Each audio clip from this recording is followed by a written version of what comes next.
오늘은 이렇게 다시 한번 인사 나누시겠습니다. 이제 꽃길만 걸으세요. 이제 꽃길만 걸으세요.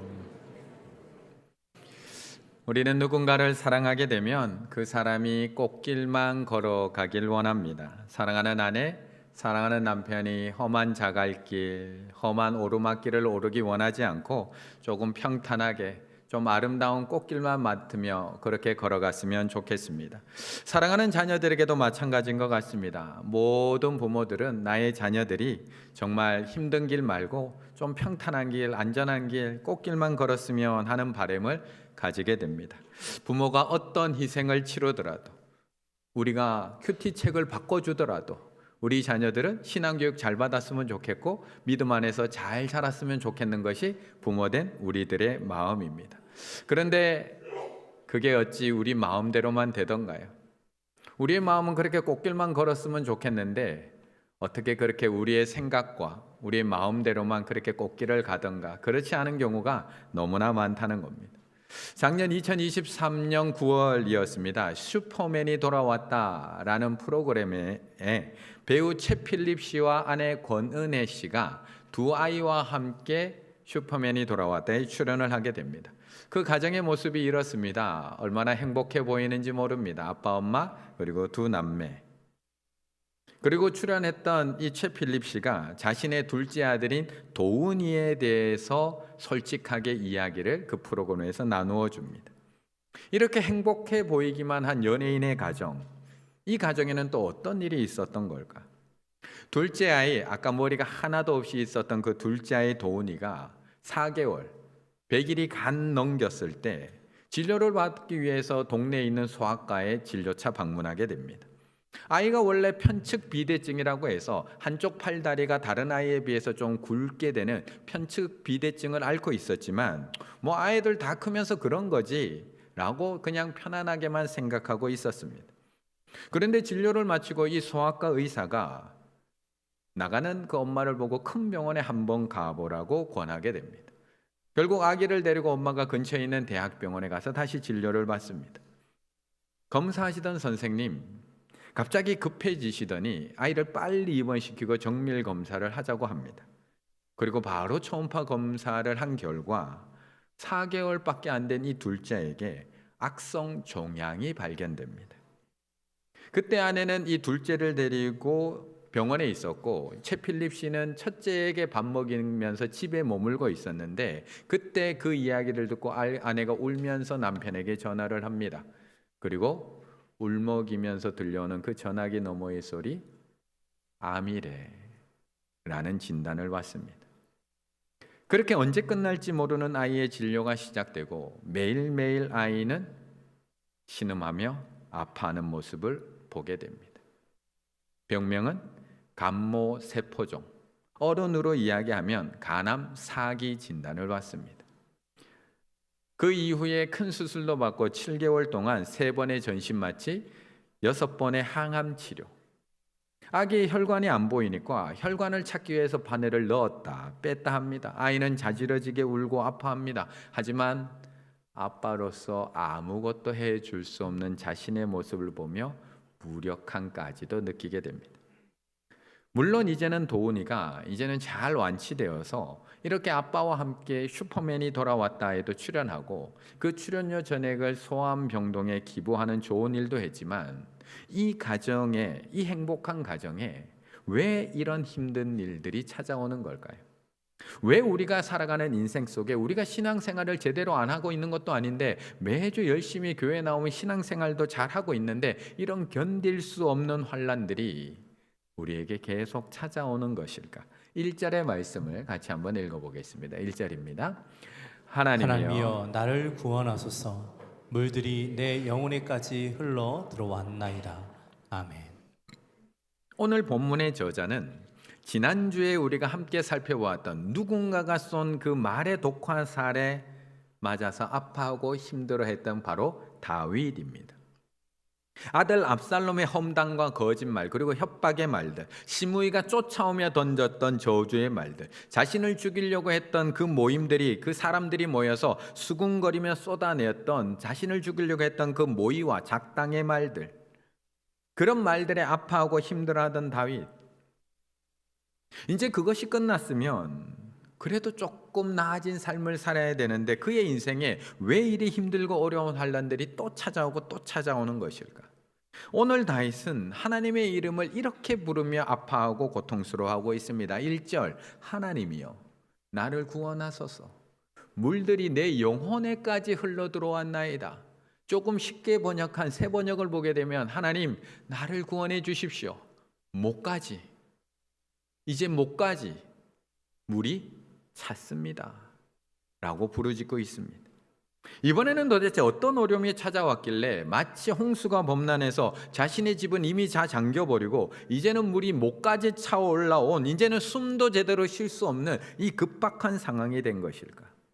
그런데 다윗의 탄식은 오늘 1절에서 끝나지 않습니다. 2절에 보면 그의 탄식은 계속 이어집니다. 나는 설 곳이 없는 깊은 수렁에 빠지며 깊은 물에 들어가니 큰 물이 내게 넘치나이다. 깊은 수렁에 빠지고 깊은 물에 들어가고 큰 물이 내게 넘치는 이 세 개의 동사를 연속으로 사용하면서 자신이 지금 처한 상황이 얼마나 급박하고 얼마나 다급한 상황인지를 고백하고 있는 겁니다. 다윗은 지금 그냥 물이 목까지 찬 상황이 아니라 깊은 수렁, 진흙투성이의 수렁, 결코 빠져나갈 수 없는 수렁에 점점 깊이 빠져들고 있다는 겁니다. 거기다가 깊은 물, 너무나 깊어서 물이 투명한 게 아니라 너무 어두워서 주변이 하나도 보이지 않는 깊은 물, 헤어나올 수 없는 고통 속으로 들어가고 있으며 거기서도 끝나지 않고 큰 물, 홍수처럼 밀려오는 그 큰 물살에 휩쓸려서 내 몸 하나 주체할 수 없는, 도저히 헤어나올 수 없는 그 환란 가운데 들어가 있다는 겁니다. 지난주에 압살롬과 그의 세력들에게 공격을 받았던 다윗, 이번에는 도대체 어떤 제적들이 그를 공격하기에 이렇게 고통스러워하며 숨도 쉴 수 없는 아픔 가운데 있는 것일까? 8절을 보면 약간 추측해 볼 수 있습니다. 8절에 이렇게 고백합니다. 내가 나의 형제에게 객이 되고 나의 어머니의 자녀에게 낯선 사람이 되었나이다.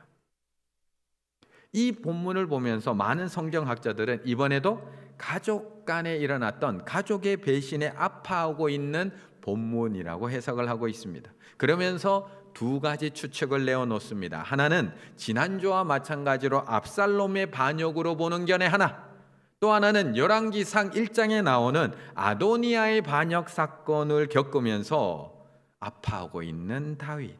아도니아의 반역, 압살롬의 동생 다윗의 네 번째 아들인 압살롬의 반역 사건을 겪으면서 다윗은 또 아파하며 또 슬퍼하며 또 탄식하며 하나님 앞에 비탄의 시를 올리고 있다는 겁니다. 많은 성경학자들은 이 중에서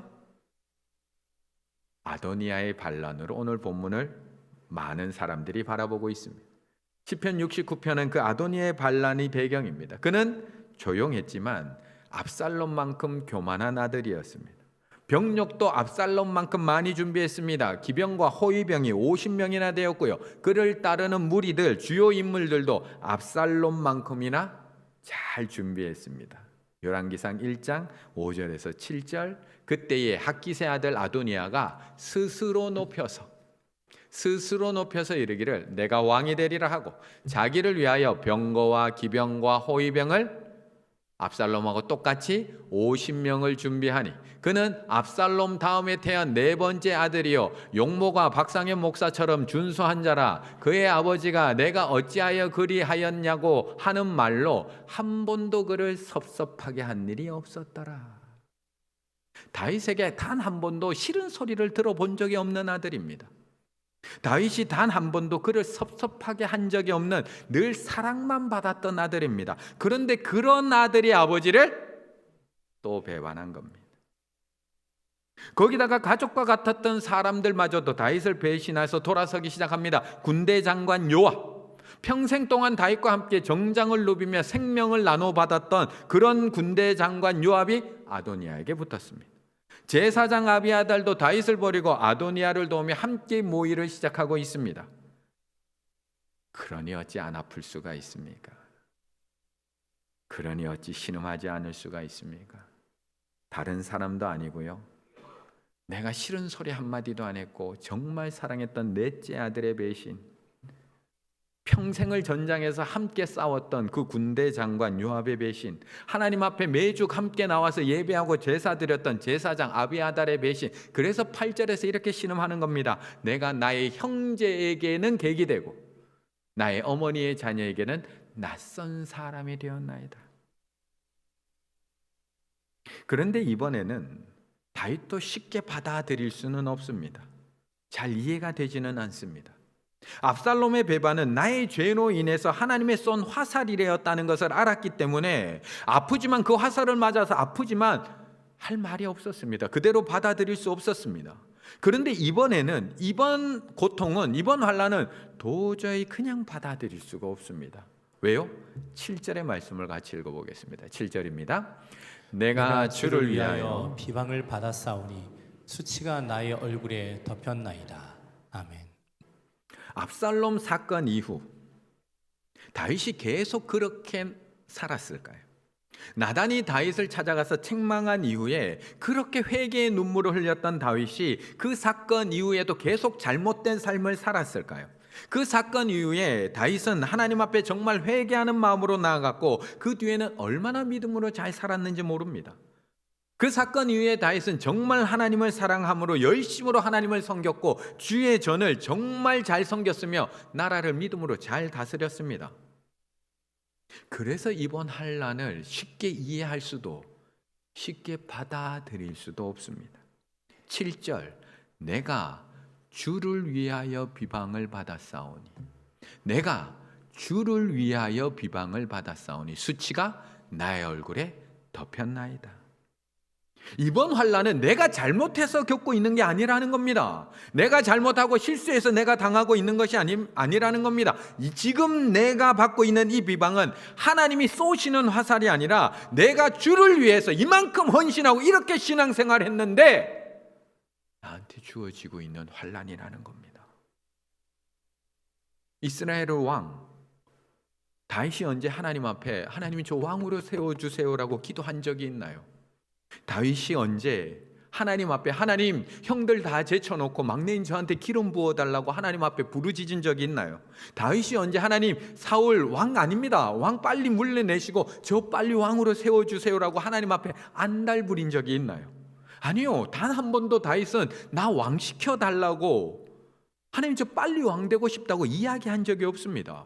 하나님의 절대 주권으로 그를 선택하셨고 그에게 기름 부으셨고 그를 훈련시켜서 이스라엘 왕으로 삼으신 분이 하나님입니다. 그런데 왜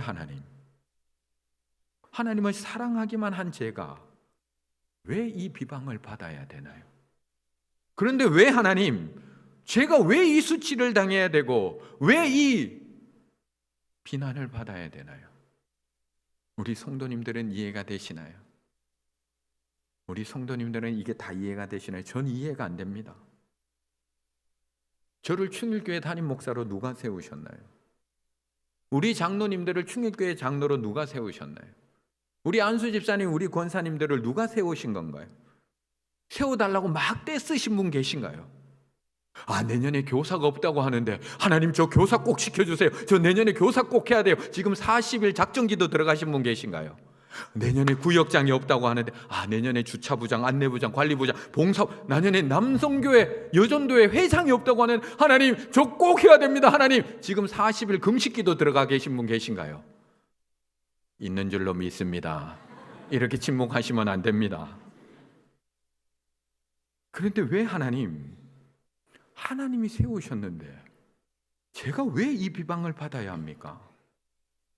하나님이 저를 믿음의 사람으로 세우셨고 저를 그 자리에 세우셨으면 제가 수치가 아니라 사랑과 존경과 칭찬을 받아야 되는데 왜 제가 이런 수치를 당하면서까지 일을 해야 됩니까?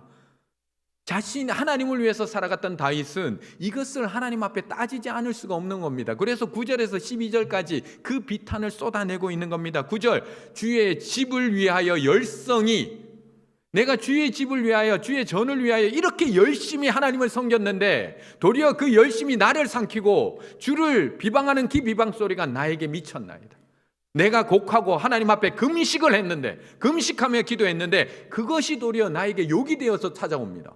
내가 굵은 베옷을 입고 하나님 앞에 회개하며 기도했는데 내가 그들의 말거리가 되어버렸습니다. 성문에 앉은 자가 나를 비난하며 독주에 취한 무리가 나를 두고 험담하기 시작을 합니다. 정말 이해가 되시나요? 정말 이해가 되시나요? 나는 나의 주를 위해서, 주님의 집을 위해서 정말 열정적으로 섬기고 일했을 뿐인데 사람들의 수군거리 비방이 멈추지 않습니다. 나는 저들의 비방을 들어가면서 너무 힘들어서 하나님 앞에 눈물로 나와서 금식하며 기도했을 뿐인데 저들은 그것을 보면서 아이고 저거 보라고 기도한다고 되나? 맨날 교회만 다니지. 아이고 저게 무슨 장로라고. 내가 언제 시켜달라고 했나요? 내가 굵은 베옷을 내 옷으로 삼았더니 저들의 수군거림을 견딜 수 없어서 다시 금식하며 철저하게 하나님 앞에 또 행하며 나가는 모습을 보면서도 저들은 그것을 말거리로 삼습니다. 레마샬, 말거리, 조롱하는 말, 모욕적인 말, 비아냥거림으로 삼습니다. 아이고 저런다고 해결되나? 저런다고 집에 문제가 하나님이 들으시나? 맨날 교회 가서 기도만 하더니 하나님이 어디 있어? 되는 건 하나, 그 집 안 돼. 권사는 무슨 권사? 거기다가 성문에 앉은 자가 나를 비난합니다. 그랬다고 그 중에서도 그래도 배웠다고 하는 높은 지위에 있는 사람들, 종교 지도자들, 재판관들, 그래도 내 마음을 알아줄 것만 같은 그 목사님마저도 나의 마음을 모르고 비난하고 조롱하고 경멸합니다. 받아들이실 수 있겠습니까? 이 환난을 내가 죄를 짓고 내가 잘못해서 받는 고난과 환난이라면 얼마든지 참고 견딜 수가 있는데 나는 주를 위해서 열심히 살아왔을 뿐인데 나는 주의 집을 위해서 교회를 위해서 온 열성을 다해서 청소하고 섬겼을 뿐인데 나는 저들의 비방 앞에서도 저들과 똑같이 싸우지 않고 곡하며 금식했을 뿐인데 이런 견딜 수 없는 환난이 찾아오니 도저히 이해할 수도 도저히 받아들일 수도 도저히 견딜 수도 없었던 겁니다. 그렇다면 우리는 이제 어떻게 해야 되는 건가요? 우리에게 찾아온 이 고난, 정말 믿음 안에서 열심히 하나님 섬기고 열정적으로 교회를 감당하고 힘들 때면 금식하며 하나님 앞에 기도했던 나에게 찾아온 이 고난, 그렇다면 우리는 어떻게 해야 되는 걸까? 9절의 말씀 같이 읽어보겠습니다. 9절입니다. 주의 집을 위하는 열성이 나를 삼키고 주를 비방하는 비방이 내게 미쳤나이다. 아멘. 사실 아무리 믿음이 좋아도 아무리 누가 성숙한 믿음이라고 이야기해도 사람은 자기에게 찾아온 너무나 큰 환난 앞에서 흔들릴 수밖에 없습니다. 정말 나는 어려서부터 하나님을 믿어왔고 내 아이는 내 뱃속에서부터 모태신앙으로 살아왔음에도 불구하고 갑자기 찾아오는 큰 환난 앞에서 흔들리지 않을 사람? 사실 몇 없습니다. 다 흔들립니다. 1988년 그 여름에 작가 박완서 씨의 아들이 세상을 떠나게 됩니다.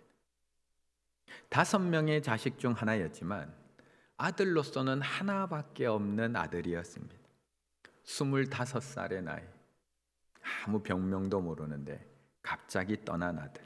공부도 잘했고요, 성격도 좋아서 의사가 된 이후에도 봉사활동은 멈추지 않고 열심히 했던 훌륭한 아들입니다. 사람들이 다 싫어하는 과, 제가 안 하면 누가 하겠어요? 라고 해서 방사선과를 지원해서 일을 했던 착한 아들입니다. 그런데 그 아들이 25살 나이에 갑자기 아무 이유도 없이 세상을 떠나고 만 겁니다. 그러자 박완서 작가는 하나님을 원망하기 시작합니다. 원태야, 우리 원태야. 내 아들아, 이 세상에 내가 없다니 그게 정말이냐? 하나님도 너무하십니다. 지금 제가 이렇게 책을 읽듯 덤덤하게 얘기했을까요? 얼마나 소리 질렀을까요? 그 아이는 이 세상에 태어난 지 25년 5개월밖에 안 됐습니다. 하나님, 병 한 번 치른 적도 없고 청동기처럼 단단한 다리, 매달리고 싶은 든든한 어깨, 짙은 눈썹, 오똑한 코, 익살 부리는 입을 가진 정말 준수하고 너무나 예쁜 청년이었습니다. 걔는 앞으로도 할 일이 너무 많은 젊은 의사이기도 했습니다. 하나님, 그런데 그런 아이를 데려가시다니요. 하나님, 당신도 실수를 하시는군요. 그럼 하나님도 아니죠. 실수한다면 하나님도 아니죠. 우리라면 이런 상황에서 하나님 앞에 이렇게 부르짖지 않을까요? 아무리 믿음이 좋아도 하나님 원망하고 소리 지르고 하나님께 따지지 않을까요? 하나님 저에게 왜 이러시냐고. 하나님이 계시다면 어떻게 저한테 이러실 수가 있냐고. 저도 하나님을 떠나겠노라고 하나님 앞에 소리 지르며 대들지 않을까요? 박완서 작가도 하나님 앞에 소리 지르며 대들기 시작을 합니다. 그때 나는 몇 날 며칠 밤이나 낮이나 주님을 찾아서 대들고 몸부림쳤었다. 하나님 나한테 왜 이런 고통을 주시냐고. 내가 왜 이런 고통을 받아야 하냐고. 입이 있으면 한 말씀이라도 좀 해보시라고. 하나님 앞에 애걸복걸도 해보았습니다. 하지만 주님은 끝내 아무 말씀도 없으셨습니다. 아무 말씀도. 세월이 지나서 어쩌면 나직하고 그윽하게 뭐라고 하셨을지도 모른다는 생각이 세월이 지난 후에 늦게 날 철처럼 슬며시 찾아오기는 했습니다. 오늘 본문의 하나님도 다윗에게 아무런 대답이 없습니다. 다윗이 이렇게 힘들게 하루하루를 버텨가고 있는데 하나님이 아무런 대답이 없습니다. 다윗은 자신의 잘못도 아니고 하나님을 향한 그 사랑 때문에, 그 열정 때문에 이렇게 고난 가운데 살아가고 있는데 하나님이 그렇다면 위로의 말씀이라도 한 말씀 해주셔야 되는데 한마디도 없습니다. 다윗이 믿었던 형제들, 가족들, 피를 나눈 전우들까지 다 자신을 떠나고 그들의 조롱과 비난 속에 너무나 힘겨워하고 있음에도 불구하고 하나님은 아무런 이유를 오늘 본문에서 설명해 주고 있지 않습니다.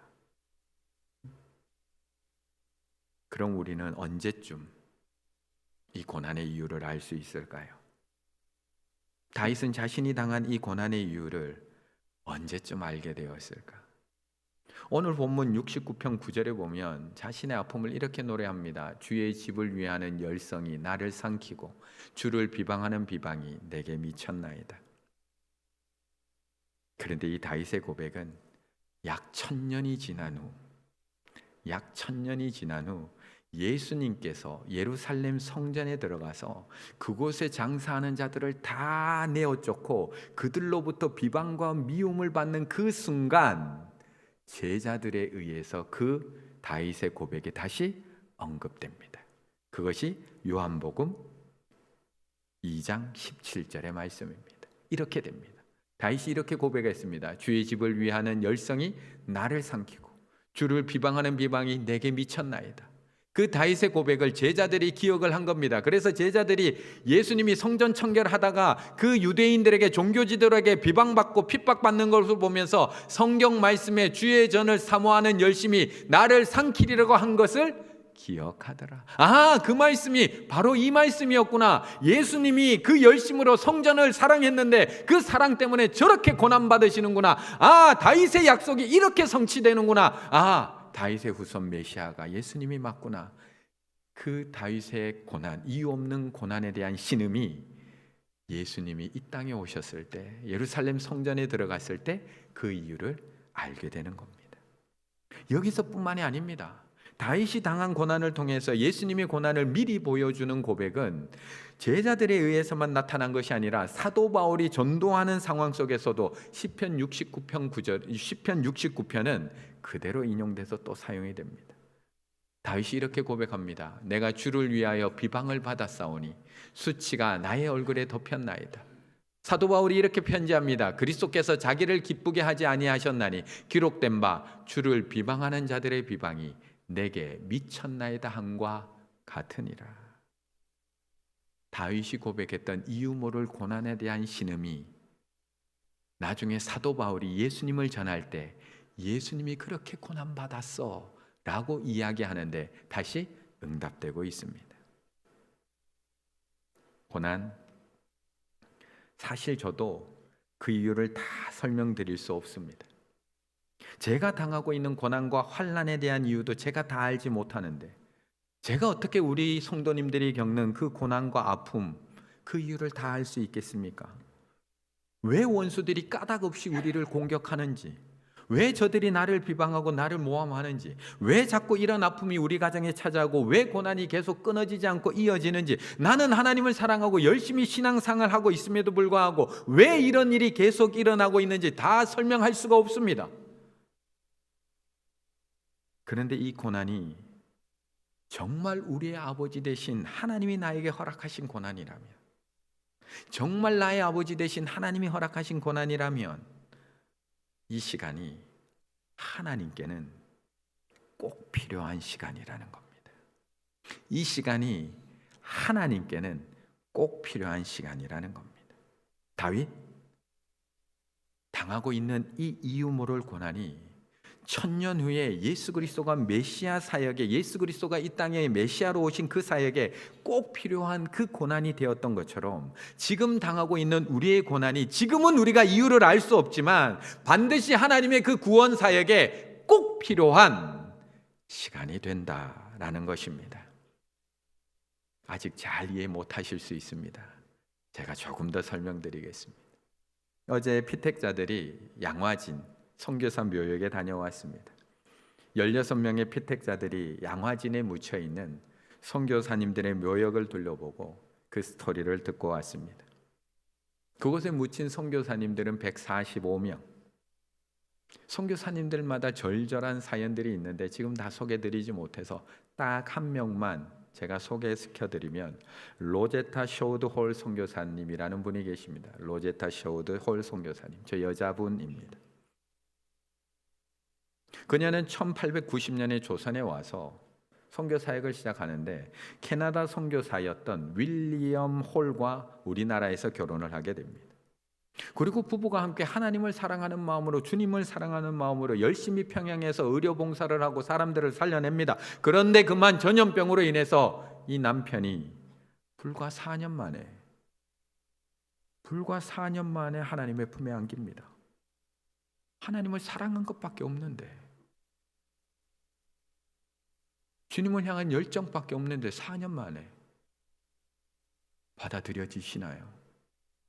그 아픔이 채 가시기 전에 4년 후 1898년 5월 23일, 아까 그 사진에 서 있던, 왼쪽에 서 있던 여자아이 4살짜리 이디스, 그 둘째 딸 이디스도 4살의 이질로 죽음을 맞이하게 됩니다. 그때 그녀는 이 고난의 이유를 알았을까요? 그때 그 아이는 이 고난의 이유를 알았을까요? 하나님을 위해서 이렇게 열심히 일하는 사람에게 왜 이 고난을 주시냐고, 이렇게 열정적으로 주님을 사랑해서 내 모든 삶을 포기하고 조선 땅에 와서 이렇게 헌신하는데 왜 우리 가정에 이렇게 줄줄이 고난이 찾아오냐고, 그 이유를 그때 알 수 있었을까요? 양화진에 가면 지묘역이라는 구권이 있습니다. 지묘역. 거기에 가면 64구의 묘가 있습니다. 그 안에 65명의 아기들이 거기에 묻혀 있습니다. 안장되어 있습니다. 대부분의 아기들은 태어난 지 1년도 채 되지 않아서 하늘나라로 간 그런 아기들입니다. 무덤 앞에 묘비들이 하나씩 다 서 있습니다. 거기에 아기들의 생년월일과 하늘나라로 간 날짜가 쓰여 있는데, 날짜가 똑같은 아이들이 대부분입니다. 태어나자마자 하나님이 데려가셨다. 이해되십니까? 당시에 그 아이들이 이 고난이 이해가 됐을까요? 당시에 그 엄마 아빠들이 나는 생명을 바쳐서 여기 왔는데 이 아이를 데려가는 이 환난이 받아들여지고 이해가 됐을까요? 그런데 120년이 지난 어제 우리 피택자들은 그 앞에 서서 그 의미를 알고 돌아왔습니다. 매일 수십 명씩 수백 명씩 그 묘원 앞에 서서 예수 그리스도의 사랑이 무엇인지, 예수 그리스도의 고난받으심이 무엇인지 그들의 삶을 통해 깨닫고 돌아옵니다. 예수님이 왜 이 땅에 오셨고 왜 우리를 위해서 고난받으셨고 그 십자가의 사랑이 도대체 무엇인지, 그리고 그 십자가의 사랑에 감동된 사람들이 어떻게 살았는지, 우리는 그들이 당한 이유 모를 고난을 보면서 하나님의 놀라운 사랑과 하나님의 놀라운 구원의 역사를 뒤늦게서야 깨닫게 된다는 겁니다. 지금 당하는 고난의 이유, 지금 다 알 수 없습니다. 저도 모릅니다. 하지만 1000년이 지난 후 다윗이 왜 이름 모를 고난을 받았는지 알았던 것처럼, 120년이 지난 후에 왜 그 선교사님이 그 고난과 환난을 당했는지를 이제야 알아가는 것처럼, 우리는 지금은 모르지만, 우리는 지금은 알 수 없지만 나에게 주어진 이 고난을 통해 하나님께서 이루어 가실 놀라운 구원의 계획과 역사가 있다는 것을 믿으시고 다윗처럼 끝까지 하나님의 이름을 불러가며 믿음의 발걸음을 멈추지 않는 우리 충현의 가족들 다 되시기를 간절히 바라겠습니다.